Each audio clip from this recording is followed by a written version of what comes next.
Assalamualaikum warahmatullahi wabarakatuh. Perkenalkan, nama saya Andi Faradewi Putriananda dari kelas 11 MIPA 4. Saya akan menjelaskan sistem hukum di Indonesia. Yang pertama, pengertian hukum. Menurut Kusumatmaja, hukum adalah keseluruhan asas-asas dan kaidah-kaidah yang mengatur kehidupan masyarakat, termasuk di dalamnya lembaga dan proses untuk mewujudkan hukum itu ke dalam kenyataan. Dengan demikian, itu merupakan aturan, tata tertib, dan kaidah hidup. Akan tetapi, sampai saat ini belum ada kesepakatan yang pasti tentang rumusan arti hukum. Untuk merumuskan pengertian hukum tidaklah mudah, karena hukum itu meliputi banyak segi dan bentuk, sehingga satu pengertian tidak mungkin mencakup keseluruhan segi dan bentuk hukum. Yang kedua, karakteristik hukum. Karakteristik dari hukum adalah adanya perintah dan larangan. Perintah atau larangan tersebut harus dipatuhi oleh semua orang. Hukum berlaku di masyarakat dan ditaati oleh masyarakat karena hukum memiliki sifat memaksa dan mengatur. Hukum dapat memaksa seseorang untuk menaati tata tertib yang berlaku di dalam masyarakat, dan terhadap orang yang tidak menaatinya akan diberikan sanksi yang tegas. 3. Pergolongan hukum. Hukum mengatur seluruh aspek kehidupan manusia. Mengingat aspek kehidupan manusia sangat luas, sudah barang tentu ruang lingkup atau cakupan hukum pun begitu luas. 4. Tujuan hukum. Tujuan diciptakannya hukum bagi suatu negara adalah untuk menegakkan kebenaran dan keadilan, mencegah tindakan yang sewenang-wenang, melindungi hak asasi manusia, serta menciptakan suasana yang tertib, tentram, aman, dan damai. 5. Tata hukum Indonesia. Tata hukum Indonesia merupakan keseluruhan peraturan hukum yang diciptakan oleh negara dan berlaku bagi seluruh masyarakat Indonesia, yang berpedoman pada Undang-Undang Dasar Negara Republik Indonesia tahun 1945. Pelaksanaan tata hukum tersebut dapat dipaksakan oleh alat-alat negara yang diberi kekuasaan. Tata hukum Indonesia ditetapkan oleh masyarakat hukum Indonesia. Oleh karena itu, tata hukum Indonesia baru ada ketika negara Indonesia diproklamirkan pada tanggal 17 Agustus tahun 1945. Assalamualaikum warahmatullahi wabarakatuh. Perkenalkan, nama saya Nur Hawalia, kelas 11 MIPA 4. Saya akan melanjutkan bacaan dari teman saya. B. Sistem Peradilan Indonesia. 1. Pengertian lembaga peradilan. Proses peradilan dilaksanakan di sebuah tempat yang dinamakan pengadilan. Dengan demikian, terdapat perbedaan antara konsep peradilan dengan pengadilan. Peradilan menunjukkan pada proses mengadili perkara sesuai dengan kategori perkara yang diselesaikan. Adapun pengadilan menunjukkan pada tempat untuk mengadili perkara atau tempat untuk melaksanakan proses peradilan guna menegakkan hukum.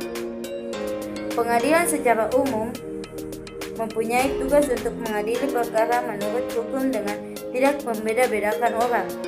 Pengadilan tidak boleh menolak atau memeriksa, mengadili, dan memutuskan suatu perkara yang diajukan dengan dalih bahwa hukum tidak ada atau kurang.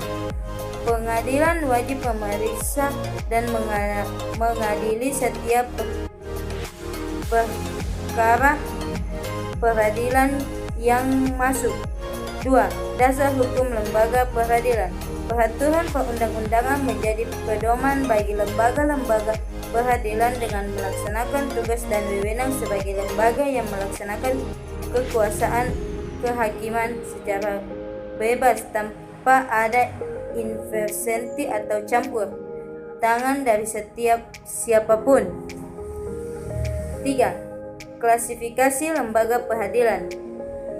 Dalam pasal 18 Undang-Undang Republik Indonesia Nomor 48 Tahun 2009 tentang kekuasaan kehakiman disebutkan bahwa kekuasaan kehakiman dilakukan oleh sebuah Mahkamah Agung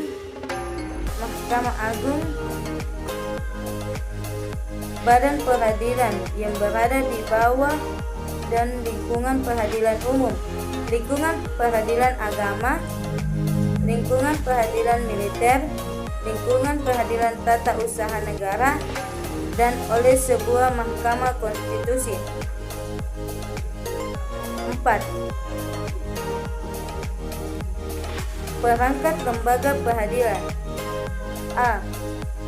Peradilan umum, B. Peradilan agama, C. Peradilan militer, D. Peradilan tata usaha negara, E. Peradilan konstitusi atau MK. Warahmatullahi wabarakatuh. Perkenalkan, nama saya Abulit. Saya akan melanjutkan bacaan dari Nur Awaliyah. C. Menampilkan sikap yang sesuai dengan hukum.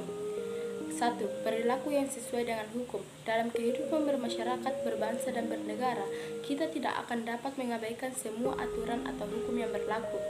Sebagai makhluk sosial yang selalu berinteraksi dengan lingkungan sekitarnya, kita senantiasa akan membentuk suatu komunitas bersama guna menciptakan lingkungan yang aman, tertib, dan damai. Untuk menuju hal tersebut, diperlukan suatu kebersamaan dalam hidup dengan menaati peraturan atas hukum yang tertulis maupun tidak tertulis. Ketaatan atau kepatuhan terhadap hukumnya yang berlaku merupakan konsep nyata dalam mendirikan seseorang yang diwujudkan dalam perilaku yang sesuai dengan sistem hukum yang berlaku. Tingkat kepatuhan hukum yang diperlihatkan oleh seorang warga negara secara langsung menunjukkan tingkat kesadaran hukum yang dimilikinya. Kepatuhan hukum mengerti bahwa seseorang memiliki tidak kesadaran. 1. Memahami dan menggunakan peraturan perundangan yang berlaku. 2. Mempertahankan tertib hukum yang ada dan menegakkan kepastian hukum. Adapun ciri seseorang yang berperilaku sesuai dengan hukum yang berlaku dapat dilihat dari perilaku yang diperbuatnya seperti 1. Disenangi oleh masyarakat pada umumnya. 2. Tidak menimbulkan kerugian bagi diri sendiri dan orang lain. 3. Tidak menyinggung perasaan orang lain. 4. Menciptakan keselarasan. 5. Mencerminkan sikap sadar hukum. 6. Mencerminkan kepatuhan terhadap hukum. 2. Perilaku yang bertentangan dengan hukum beserta sanksinya. A. Macam-macam perilaku yang bertentangan dengan hukum. Perilaku yang bertentangan dengan hukum timbul sebagai akibat dari rendahnya kesadaran hukum. Ketidakpatuhan terhadap hukum dapat disebabkan oleh dua hal, yaitu 1. Pelanggaran hukum oleh pelanggar sudah dianggap sebagai kebiasaan bahkan kebutuhan. 2. Hukum yang berlaku sudah tidak sesuai lagi dengan tuntunan kehidupan. Sekian dari saya. Wabillahi taufiq wal hidayah. Wassalamualaikum warahmatullahi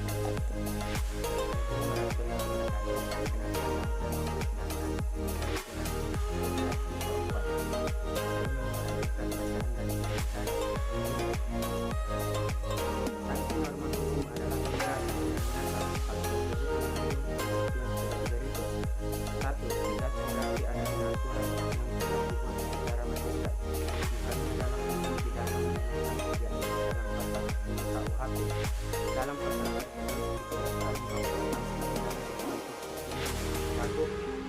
A. Hukuman pokok yang terdiri atas 1. Hukuman mati, 2. Hukuman penjara yang terdiri dari hukuman seumur hidup dan hukuman sementara waktu atau setinggi-tingginya 20 tahun dan sekurang-kurangnya 1 tahun. B. Hukuman tambahan yang terdiri 1. Pencabutan hak-hak tertentu, 2. Perampasan atau penyitaan barang-barang tertentu. 2. Nyata, berarti adanya aturan yang secara material telah ditetapkan kadar hukuman berdasarkan perbuatan yang dilanggarnya. Contoh pasal 338 KUHP menyebutkan barang siapa sengaja merampas nyawa orang lain diancam karena pembunuhan dengan pidana penjara paling lama 15 tahun. Sekian dan terima kasih. Wassalamualaikum warahmatullahi wabarakatuh. Perkenalkan, nama saya Muhammad Gaddafi dari kelas 11 MIPA 4. Kali ini kita sudah masuk di tahap terakhir, yaitu kesimpulan. Jadi kesimpulannya adalah ketaatan atau kepatuhan terhadap hukum yang berlaku merupakan konsep nyata dalam diri seseorang yang diwujudkan dalam perilaku yang sesuai dengan sistem hukum yang berlaku. Tingkat kepatuhan hukum yang diperlihatkan oleh seorang warga negara secara langsung menunjukkan tingkat kesadaran hukum yang dimilikinya. Kepatuhan hukum mengandung arti bahwa seseorang memiliki kesadaran untuk memahami dan menggunakan peraturan perundangan yang berlaku, mempertahankan tata tertib yang ada, dan menegakkan kepastian hukum. Oke, itulah kesimpulan untuk materi kali ini. Assalamualaikum warahmatullahi wabarakatuh.